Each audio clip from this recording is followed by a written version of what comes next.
그들이 모였을 때 예수께 여쭈어 이르되 주께서 이스라엘 나라를 회복하심이 이때니이까? 때와 시기는 아버지께서 자기의 권한에 두셨으니 너희가 알 바 아니요 오직 성령이 너희에게 임하시면 너희가 권능을 받고 예루살렘과 온 유대와 사마리아와 땅 끝까지 이르러 내 증인이 되리라. 이 말씀을 마치시고 그들이 보는데 올려져 가시니 구름이 그를 가리어 보이지 않게 하더라. 올라가실 때 제자들이 자세히 하늘을 쳐다보고 있는데 흰옷 입은 두 사람이 그들 곁에 서서 갈릴리 사람들아, 어찌하여 서서 하늘을 쳐다보느냐? 너희 가운데서 하늘로 올려지시니 예수는 하늘로 가심을 본 그대로 오시리라. 아버지 하나님, 가브리엘 찬양대의 고백과 같이 우리가 주님이 부르신 우리의 현장 가운데로 주께서 오라 하심을 잘 알고 있는데 현장의 문제와 어려움들로 인해서 주저앉아 있을 때가 많습니다.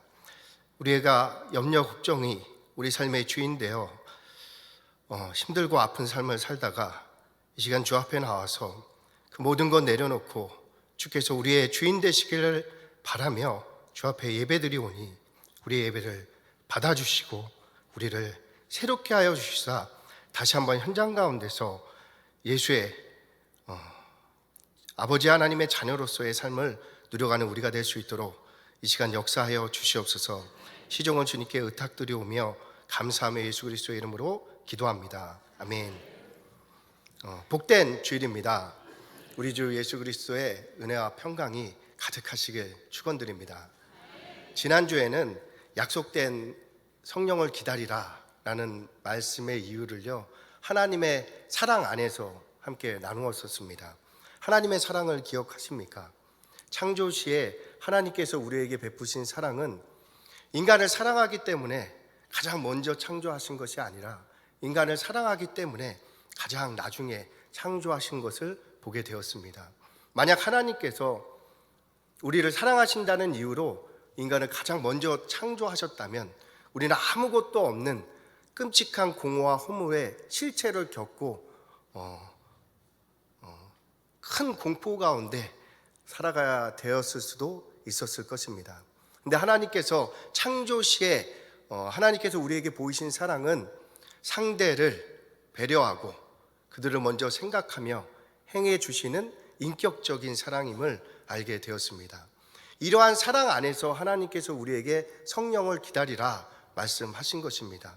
우리가 이 주님이 떠난 이 땅 가운데서 신앙생활 할 때에 마치 고아와 같이 가부와 같이 혼자 된 것이라 생각되어질 시간들이 올 터인데 그때 혼자가 아님을 알게 하기 위해서 주님께서는 꼭 성령을 기다리라 말씀하신 것입니다.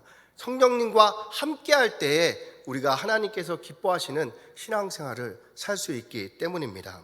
주님이 3년 동안 제자들과 함께 하시면서 사랑하고 그들을 양육하셨던 것과 같이 성령님이 우리의 호흡보다 더 가까이 와주셔서 영원토록 우리와 함께 하시며 사랑하고 돌보시고 인도해 주시는 것입니다.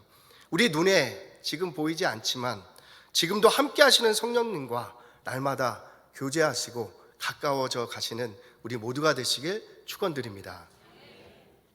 오늘은 성령님이 우리에게 증인되는 권세를 주셨다는 것과 또 예수님이 하늘로 가신 본 그대로 이 땅에 재림하신다는 것, 그리고 제자들을 갈릴리 사람으로 칭했던 이유들을 말씀을 통해서 함께 나누려고 합니다. 사도행전 1장 8절을 함께 읽겠습니다. 시작. 오직 성령이 너희에게 임하시면 너희가 권능을 받고 예루살렘과 온 유대와 사마리아와 땅끝까지 이르러 내 증인이 되리라 하시니라. 아멘. 우리말 성경에서는 오직 성령이 임하시면으로 시작되기 때문에 오직이라는 부사가 성령을 수식하고 꾸미는 것 같습니다. 근데 원어를 보면요, 이 오직이라는 부사는 권능을 받고를 꾸며주고 있습니다. 무슨 말씀이냐면 1장 8절은 오직 권능을 받을 것이다 라고 시작이 되는 것이죠. 이것의 의미는 우리에게 권능이 없으면 하나님의 예수님의 증인은 될 수 없다라고 해석되어지는 것입니다. 권능 드나미스로 이제 능력을 뜻하는데요. 이 능력은 병 고치고 귀신을 쫓는 능력뿐만 아니라 보다 본질적인 의미의 능력을 말씀하고 있습니다. 예수님의 권능이 무엇입니까? 예수님이 이적을 행하시고 귀신을 내어 쫓고 병 고치는 일은 하나님이시기에 어쩌면 당연한 일일 것입니다. 예수님의 진짜 권능은 죄인된 인간을 사랑하셔서 인간 되어 이 땅에 오시고 그 인간을 구원하기 위해서 자신의 생명을 내어주신 그 십자가의 헌신과 사랑이 우리 예수님의 진짜 권능이 아니겠습니까? 그래서 죽을 수밖에 없었던 죄인들에게 새로운 삶을 시작할 수 있는 구원과 생명과 새 삶을 허락해 주신 것입니다. 우리 주변에 소망을 잃은 죄인들을 사랑하여 우리가 긍휼히 여기고 그들에게 새 삶을 살 수 있도록 헌신하는 것이 성령님이 임한 분들의 특징이고 성령의 권능을 받은 사람들의 특징이다라고 말씀드릴 수 있습니다. 성령님이 함께 하시는 예수님의 삶을 통해서 이 부분을 보다 이해할 수 있습니다. 하나님이신 예수님이 인간을 얼마나 사랑하셨는지 영광 가운데 계셨던 하늘 보좌를 버려두시고 이 땅에 육신을 입고 짐승의 먹이통 가운데로 임하셨습니다. 그곳은 자신의 처지를 비관하는 사람, 세상과 가족과 남탓하는 사람, 소망을 말할 수 없는 사람들의 장소였습니다. 그러한 가장 낮은 곳에서 예수님은 누구보다도 존귀한 삶을 살아내신 것입니다. 존귀는 지위나 신분이 높고 귀하다라는 뜻입니다. 즉 환경이 어떠하든지 하나님의 자녀다운 고귀한 삶을 살 수 있는 길을 우리에게 보여주신 것입니다. 예수님은 우리에게 보이신 길은 모호하지가 않습니다. 명확한 길이었습니다. 병든 자가 예수님을 만나면 치유됩니다. 귀신 들린 자가 예수님을 만나면 해방됩니다. 문제 있는 자가 예수님을 만나면 해결되는 것입니다. 즉 꿈꿀 수 없고 소망을 잃은 그 어떤 사람들이라도 예수님을 만나면 존귀한 신분이 회복되어 자신의 새로운 이야기를 시작할 수 있게 되어지는 것입니다. 예를 들어 설명드리면 홀로코스트를 들 수 있습니다. 홀로코스트는 독일의 나치가 유대인 600만 명을 학살한 사건입니다. 나치 수용소 아우슈비츠에 유대인들이 갇혀 있었습니다. 그곳에서 그들은 아마도 매일같이 자신의 신에게 기도하지 않았겠습니까? 하지만 어떠한 응답도 그들에게 허락되지 않았습니다. 그 가운데서 대부분의 유대인들은 소망을 잃게 되어진 것입니다. 이제 그들에게는 자신의 번호가 불려지는 순간에 강제 노동을 당하거나 학대와 수치와 학살을 당하거나 인체 실험을 당하다가 죽는 일 외에는 남은 것이 없었습니다. 즉 아우슈비츠 수용소 안에 있는 모든 사람들은 자신의 이야기가 사라지게 되어진 것입니다. 그저 나치의 필요에 의해서 움직이는 실험실의 지와 같은 상황으로 전락하게 되어졌습니다. 그러한 수용소 안에서 한 사람이 소망을 잡고 일어났습니다. 인격이 존중받을 수 없던 그곳에서 자신이 사람임을 잊지 않았습니다. 자신의 존엄성을 지키고자 주변에서 깨어진 유리 조각을 찾아서 면도를 시작했습니다. 외국 사람들 중에는요, 이렇게 털이 하도 많이 나서 가만히 놔두면 머리카락 자라듯이 온몸에서 나는 사람들이 꽤 많이 있습니다. 네, 그리고 놔두면 이렇게 원숭이 비슷하게 되는 거죠. 그래서 이렇게 사람답게 유지하기 위해서 유리 조각을 가지고 면도를 시작한 것입니다.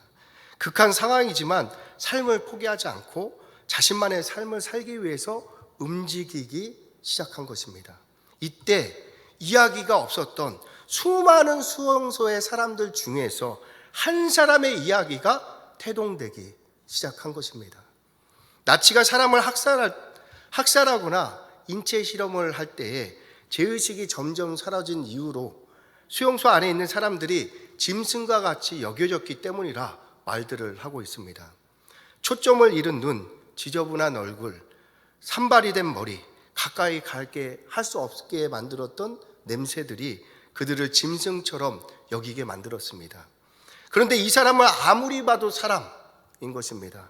그래서 나치가 학살과 인체 실험을 대상을 뽑아갈 때 이 사람을 제외시키게 된 것입니다. 그러다가 2차 세계대전이 끝났고 그 사람도 풀려나게 되었습니다. 그러나 아무도 꿈꿀 수 없었던 그곳에서도 꿈을 꾸었고 자신의 이야기를 써내려갔던 것입니다. 요즘은 흑수저, 금수저 얘기가 사라진 듯 합니다. 해결되었다는 것이 아니라 당연한 것으로 받아들여진 상태와 같습니다. 배경, 학벌, 인맥에 의해 삶이 결정되어져서 자신의 삶은 바뀔 수 없다 결론을 낸 것입니다. 그럼에도 이렇게 지내는 일이 너무도 아프고 슬프니까 그 안에서 도피처를 만들어서 소소한 삶의 즐거움을 찾아 나섭니다. 예를 들면 저녁에 넷플릭스를 틀고 치맥을 하는 것을 자신의 즐거움으로 삼는다라고 들었습니다. 그런데 이것이 정말 즐거움이 될 수 있습니까? 꼭 아우슈비츠 수용소에서 꿈꿀 수 없는 환경에서 사람들이 어디까지 버틸 수 있는가? 집단 실험을 당하는 모습과 같지 않습니까? 모두가 실패한 길이기에 나 역시 포기하면 새로운 이야기는 우리 안에 시작될 수가 없습니다. 모두가 실패한 길임에도 나는 포기하지 않을 때 그때 새로운 이야기가 우리로부터 시작되게 되어지는 것입니다. 다니엘서를 보면 이스라엘의 유력한 청년들이 바벨론의 포로로 끌려가게 되었습니다. 바벨론의 포로입니다. 그들이 무슨 꿈을 꿀 수 있겠습니까? 그들 말 잘 들어서 먹고나 살면 다행인 일인 것입니다. 하지만 다니엘과 세 친구는 달랐습니다. 그들은 그곳에서도 하나님께 뜻을 정하고 하나님을 의지해서 꿈을 꾸기 시작한 것입니다. 그리고 바벨론, 메데, 바사 제국에 이르는 놀라운 이야기가 다니엘과 세 친구로부터 시작되어진 것입니다. 요셉은 애굽의 노예가 되었습니다. 노예가 무슨 꿈이 있겠습니까? 노예의 꿈은 게으름 피는 것, 그게 아마 그들의 꿈 중에서 가장 좋은 꿈일 것입니다. 그런데 요셉은 노예임에도 꿈을 꾸었습니다. 함께 하시는 하나님을 믿고 노예임에도 아들보다 더 열심히 일을 하기 시작한 것입니다. 그러자 애굽의 총리가 되어 애굽과 이스라엘을 살리는 놀라운 이야기가 요셉으로부터 시작하게 되어진 것입니다. 성령의 권능이 우리에게 임하시면 요셉, 다윗, 다니엘과 같이 우리도 별과 같이 빛나는 우리의 이야기가 시작되게 되어진다 말씀하시는 것입니다. 새로운 내가 되는 길이 성령의 권능 안에 있는 것입니다. 사도행전 2장입니다.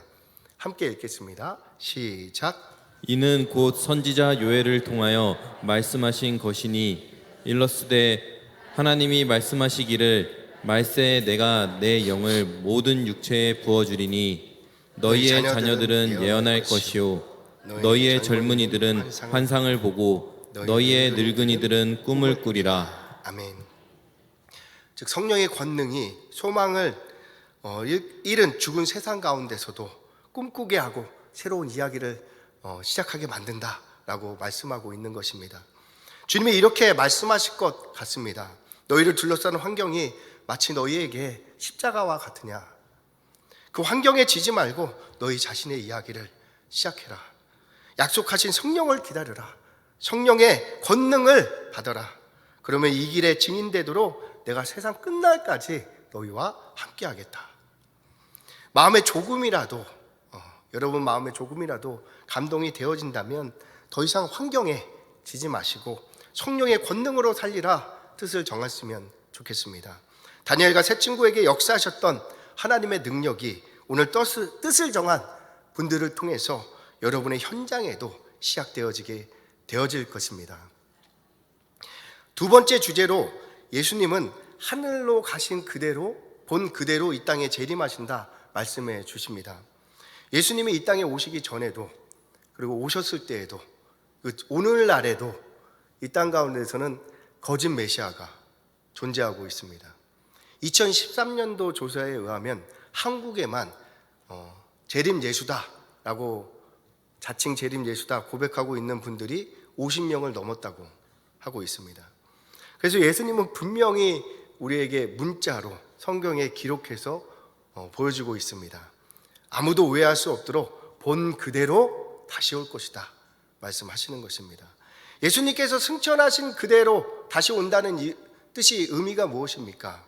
2000년 전에 이 땅에 오실 때와 같이 여인의 몸을 통해서 오시지 않는다라는 것입니다. 그러면 이 땅에 여인의 몸을 통해서 오신 분들 중에 예수님은 없다라고 단정할 수 있는 것입니다. 또 예수님이 오실 때 모든 사람이 보게 될 것이라고 말씀해 주고 계십니다. 번개가 동편에서 나서 서편까지 번쩍임 같이 인자의 임함도 그러하리라.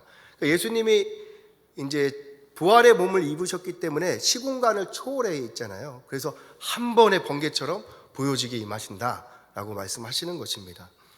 요한계시록 1장 7절을 보면 볼지어다 그가 구름 타고 오시리라 각 사람의 눈이 그를 볼 것이다 라고 말씀하고 있습니다. 믿지 않은 사람들도 확실하게 보게 되기 때문에 우리가 모르시게 오는 경우는 없다라고 할 수 있습니다. 예수님은 우리 모두가 알도록 본 그대로 다시 오십니다. 그러니 우리는 사람들의 말에 미혹되지 말고 성령의 감동을 쫓아서 하루하루 살아가면 될 것입니다. 그런데 성령의 감동을 쫓아서 사는 것이 무엇인지 모르는 분들이 계십니다. 이 부분에 대한 이해를 넓힐 수 있는 간증을 나누고 싶습니다. 한 여성 성도분이 어렸을 때 화장실에 갇힌 기억이 있다고 합니다. 너무 놀라고 당황이 돼서 문이 열리지 않으니까 큰 소리로 아빠를 찾았습니다. 아빠가 이제 화장실 문을 열기 위해서 꽉 두들겼겠죠. 그랬더니 화장실 안에는 울리니까 아이가 놀래서 울음이 터졌고 울면서 아빠를 크게 다시 찾게 되었습니다. 당시에는 이제 화장실 위쪽에 조그만 창들이 있었잖아요. 그래서 그 창을 열고 아버지가 들어가서 그 아이를 꼭 안아주었습니다. 아빠야, 아빠가 왔으니 걱정하지 마. 이제 울지 마. 괜찮아. 라고 말해준 것입니다. 이 성도분이 장성해서 인생의 혹독한 시련을 맞이하게 되었습니다. 사방이 막힌 것 같이 자신의 상황이 꼭 어린 시절에 화장실에 갇혔던 기억을 떠올리게 했다고 합니다. 그래서 주님을 향해서 인생의 막힌 문 좀 열어달라고 울부짖게 되었습니다. 얼마나 시간이 흘렀는지 모르겠습니다. 주님께서 환상 중에 찾아오셨습니다. 그리고 예전에 아빠처럼 그녀를 꼭 안아주면서 말씀하십니다. 내가 너와 함께 있으니 염려하지 마라. 놀라지 마라. 하지만 성도님은 그 말씀이 마음에 닿지가 않았습니다. 그런 거 말고요. 막힌 문 좀 열어주세요. 너무 답답하니까 이 문 좀 열어주세요. 그런데 주님이 다시 말씀하시는 것입니다. 내가 너와 함께한다. 이러한 상황이 반복되다가 갑자기 그 여인에게 깨달음이 왔습니다. 주님과 동행하는 삶보다 귀한 일이 있을까? 없다라는 것을 고백하게 된 것입니다. 그때부터 성령의 위로와 감격이 여인에게 임하게 되었습니다. 물론 막힌 문이 열려지지는 않았습니다. 그런데 막힌 문이 더 이상 문제가 되지 않게 된 것입니다. 그리고 실제로 눈을 돌려보니 자신을 위해 열려진 문들이 있더라라는 것을 발견하게 된 것입니다. 우리에게 문제와 어려움이 있더라도 나를 사랑하시는 성령 하나님이 지금 우리와 함께하는 것을 믿는 이것이 성령의 감동을 쫓아서 살아갈 수 있는 첫 번째 발자국, 걸음이 될 것입니다. 천지를 창조하신 전능하신 하나님께서 우리를 사랑하셔서 함께 준다는 것보다 더 큰 이적과 기적이 어디에 있겠습니까? 성령님은 주님과 마찬가지로 우리의 또 다른 보혜사, 돕는 자가 되어주셔서 우리와 동행해 주십니다. 주님의 제자들과 함께 했듯이 성령님이 우리와 함께 해 주시는 것입니다. 제자들이 주님과 함께 할 때 그들이 계획하고 움직이거나 염려하고 걱정한 일이 없습니다. 그저 주님과 동행하면 모든 일이 평안하고 잘 되어졌습니다. 이와 같이 우리가 성령님께 우리 자신의 주권을 내어드리고 성령님의 인도를 받게 될 때 우리는 성령님의 함께 하시는 임재 안에서 날마다 은혜와 평강을 다시 누리게 되어질 것입니다. 또 생각지도 못한 곳에서 우리를 향해 이미 준비하고 예비해 놓으신 열려진 문들을 만나게 되어질 것입니다.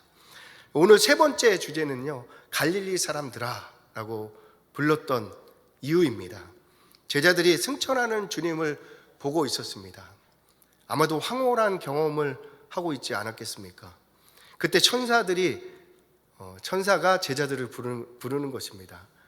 하나님의 성도들이요, 주의 제자들이요 라고 부르면 좋을 것 같은데 갈릴리 사람들아 라고 불렀던 것이죠. 제자들이 이 땅에서 예수님과 3년 반 동안 동행하고 또 지금 승천하고 계시는 주님을 자신의 눈으로 목도하고 있는 것입니다. 그리스도인 중에서는 주님 한번 뵀으면 좋겠다라는 소원 가지신 분들이 많지 않습니까? 그런데 제자들은 3년 반 동안이나 주님과 동행하고 주님의 이적과 표적들을 눈으로 목도한 사람들입니다. 이 땅에 사는 분들 중에서 제자들보다 특별하다 생각되어지는 분들은 아마 많지 않을 것입니다. 그들이 승천하는 주님을 보고 있을 때 어쩌면 자신 스스로 우리는 특별한 사람이다 라고 생각하지 않았겠습니까? 그때 천사들이 부르는 것입니다. 갈릴리 사람들아. 갈릴리는 빈민들이 살고 있는 지역입니다. 그것은 가난과 무지와 보잘것없음의 상징이 되었던 지역입니다. 천사가 그들에게 자신들의 출신을 상기시킵니다. 주님 없으면 아무것도 아닌 인생임을 잊지 말아라 라고 말씀하는 것입니다. 우리는 작은 칭찬에 우쭐하기도 합니다. 뭐라도 된 것인 양 칭찬에 빠지면 아차하는 순간에 교만이 우리에게 들어오는 것입니다. 교만은 패망의 선봉이라고 합니다. 우리 안에 작은 교만이 들어올 때에 우리도 모르게 패망으로 향해서 한 발 내딛게 된다는 것입니다. 우리가 어떻게 하나님의 자녀가 되었습니까? 열심과 노력이 아니었습니다. 우리는 죽을 수밖에 없었던, 소망이 없던 죄인입니다. 그럼에도 내가 너를 구속하였고 내가 너를 지명하여 불렀나니 너는 내 것이다.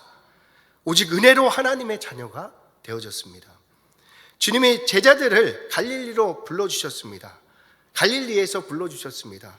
만약 주님이 그들을 부르지 않았다면 그들은 2000년 전에 갈릴리에서 아무도 모르게 태어났다가 죽었을 것입니다.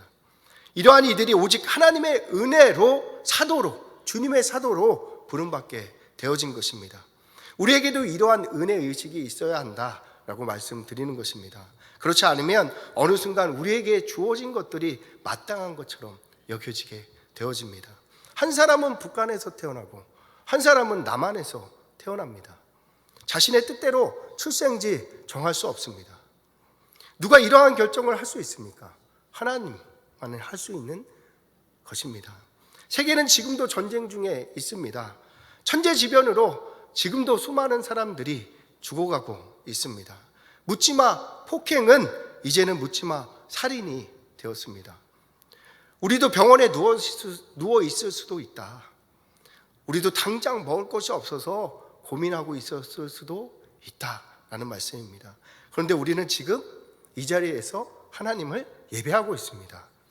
우리에게 마땅한 것이 없습니다. 모든 것은 하나님의 은혜입니다. 우리가 지금 건강하게 살 수 있는 것도, 우리가 먹을 것 걱정 안 하는 것도, 우리가 전쟁의 공포 속에 있지 않는 것도 하나님의 은혜입니다. 오늘 천사가 제자들에게 갈릴리 사람들아 불렀습니다. 아마도 제자들에게 교만이 깃들었던 것 같습니다. 그렇다면 천사가 오늘 우리에게 무엇라고 부르겠습니까? 오늘 우리는 천사의 부름을 통해서 우리 자신을 돌아보는 시간을 가졌으면 좋겠습니다. 말씀을 정리하겠습니다. 연꽃은 진흙에서 피어나는 꽃이라고 합니다. 진흙의 오염 물질을 자양분 삼아서 산소를 만들어 낸다고 합니다. 성도로 부름받은 우리는 진흙 같은 제약된 세상을 살아가게 됩니다. 제약된 세상에서 성도의 삶을 살기 위해서는 성령의 권능이 필요합니다. 그래서 예수님이 성령을 기다리라 말씀하신 것입니다. 하나님은 오늘도 자신의 자녀들의 소식과 이야기를 기다리고 계십니다. 천사들을 통해 들려지는 우리의 이야기가 진흙 같은 환경을 이기고 성령의 권능으로 일어난 소식으로 들려질 때 하늘에 계신 아버지 하나님께서 뛰며 기뻐하며 춤을 추시고 우리를 응원하게 될 것입니다. 세상에 수많은 메시아가 있습니다. 하지만 예수님은 승천하신 그대로 이 땅에 다시 재림하십니다. 때문에 여인을 통해서 온 사람들 중에 메시아는, 우리의 구원자는 없다는 것입니다. 사람 의지하지 말자라는 말씀이죠. 예수님은 자신을 기다리는 이들을 위해 또 다른 보혜사 성령님을 보내주신 것입니다. 주님은 우리를 고아처럼 버려두지 않으시고 성령을 보내주셔서 주님의 제자들과 함께 하셨던 것과 같이 성령님이 우리와 함께하는 삶을 누릴 수 있도록 역사해 주셨습니다. 주님과 함께하는 동안 제자들에게 어떠한 염려와 걱정도 없었습니다. 마찬가지입니다. 지금 성령님이 주님과 같이 우리와 함께해 주십니다. 전지전능하신 하나님이신 성령님이 지금 우리를 돌보아 주심을 잊지 마시기 바랍니다. 이를 믿고 누릴 때 우리의 염려, 걱정도 사라지게 될 것입니다. 우리를 힘들게 했던 모든 일들이 결국 합력해서 우리를 가장 좋은 길로 인도함을 맛보아 하나님을 자랑하고 찬양하는 찬송이 되어질 것입니다. 갈릴리 출신의 어부들이 예수님을 만나는 순간 주님의 제자가, 주님의 사도가 되었습니다.